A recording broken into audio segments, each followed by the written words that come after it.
And I've been moving into the direction. I've had conversations with Mikael Lundt, and I'm interested in using his revitalizer because I've been searching for years for the ideal system that removes what's in the water first and then starts with a clean base and adding so we know it's in the water. And some of the conversation in a way sounds to me what I hear from conventional allopathic medicine when they say, well, there's an acceptable level, or it's only a little bit of fluoride or a little bit of mercury, or, and I say to customers when they're relaying this kind of information to me, well, how much lead is okay to have on your child's brain? Is just a little bit okay? So have a little lead. Have lead will travel. How about some mercury in the mouth, everybody? Keep going to those dentists. Right. And of course, what are considered acceptable levels in conventional society are simply a result of bureaucrats and politicians deciding what is going to be the least burdensome on industries that pollute the water in the first place, as far as having responsibility not to do that or to remove it. Manfred Bower? Yeah. You said something so fascinating the other day on the phone to me about, you were explaining, and I'm not going to get it verbatim, but your take on the universe starting and water's role in the universe and the charge, and your take on water. Do you remember that conversation? You mean the thing with the Great Flood? Yes. Now, we're going a little bit off the subject to the right, and then we're going to open up for callers. But why don't you share that for just a moment or two? Okay, well, my research and what I learned from my teachers and what I could even verify in the meantime with scientists, and it was even on some TV shows. The weird thing is you go all the way back in the Bible, all the way back into the Bible, and you read the Old Testament, and you read about people which lived before the Great Flood, people like Methuselah and whatever their name was, they lived 600 to 800 years. The weird thing is that at that time, all the water on our planet was so-called positive or energized.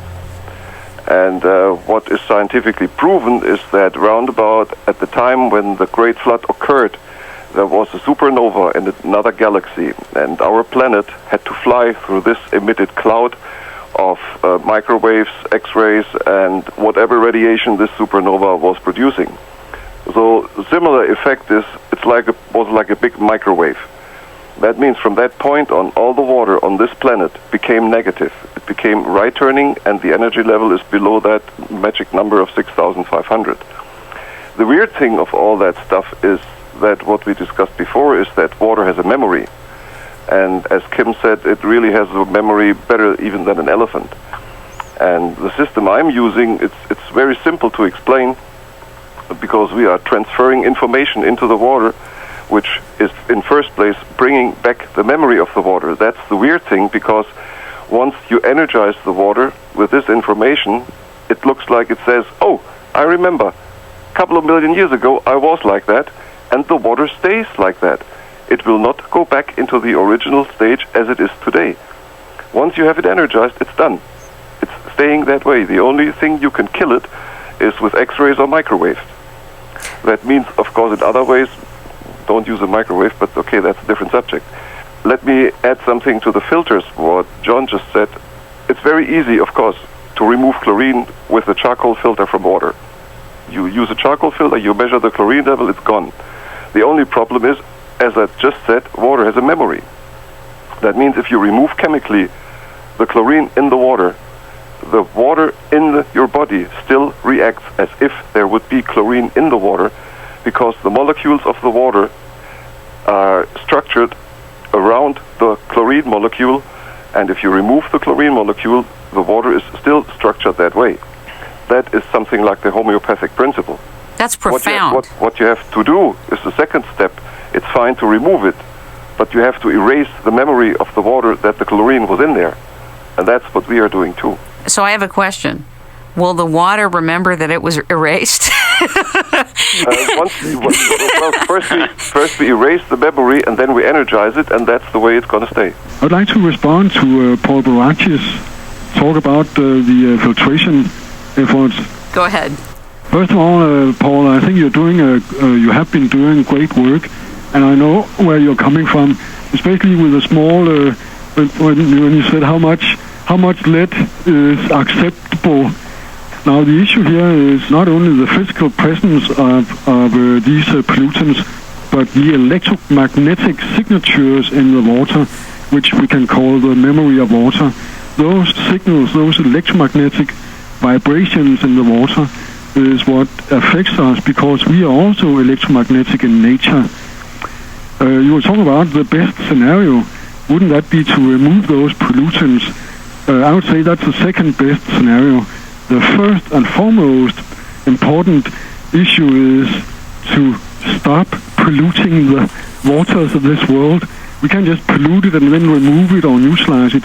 We have to altogether stop polluting the water of this world. That should be the main focus. Now, then we can start repairing, since we haven't stopped the pollution yet. And I think a combination of filtration, or maybe the first choice would be to revitalize it and then filter it one way or the other, and then revitalize it again.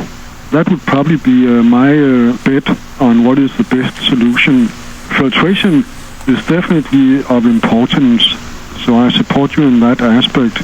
I also think that what you just said was so elegant about the electromagnetic signature, because that's something on a very basic level. Can I add one more thing? Please. Yeah, when John Evans talked about his experiences with the water, I remember John told me one of the first things he noticed was that when he, living in Alaska, having an air humidifier, which he had to clean every week, then when he went to clean it after he got the revitalized water, it was clean as a whistle. John, can you describe what the problem was with that air humidifier? This was quite extraordinary, because we do have a lot of minerals in our well water, and it has a filter, and we would have to clean it out every week at least. Actually, my wife went in to go clean it, and she just couldn't believe her eyes. It was just squeaky clean, and there wasn't any of that scum around the sides like it would normally be. John, would that be slime? That was slime, and I would always attribute that slime to be an anaerobic bacteria that was forming on the sides, just like an algae would form on the sides of certain containers too, or in, obviously in a lake. So it was, devoid of anything that was obnoxious. I've noticed don't have to clean the toilet with chemicals anymore, just to swish around. No iron deposits in my shower. So there's all little nuances. Don't hardly need soap to wash your hands unless you've got grease on. Things rinse out very easily. Can you stand by, gentlemen, just a moment? This is Kim Greenhouse with It's Rainmaking Time. We are doing a segment on the water composition and frequency. I want to open up the call-in lines. For those of you who are interested, who have questions for any of our guests, you may call 1-877-625-3724. Let's take it from the top. 1-877-625-3724. Let's hear from you. This is a segment on water composition and frequency. We're telling you that there's an electromagnetic signature, that when you have purified your water and done everything you can humanly do, that there's still another step or two to go, and that water has memory like that or better than an elephant, that this can be verified. And you can call 1-877-625-3724. Please bring everybody back on the line. Paul Veraccia, do you have any questions for these gentlemen? Yes, I kind of wanted to go to the next level as far as water pollution, chlorine and some of these other chemicals that can be removed relatively easily. But, in California, we've had MTBE pollution.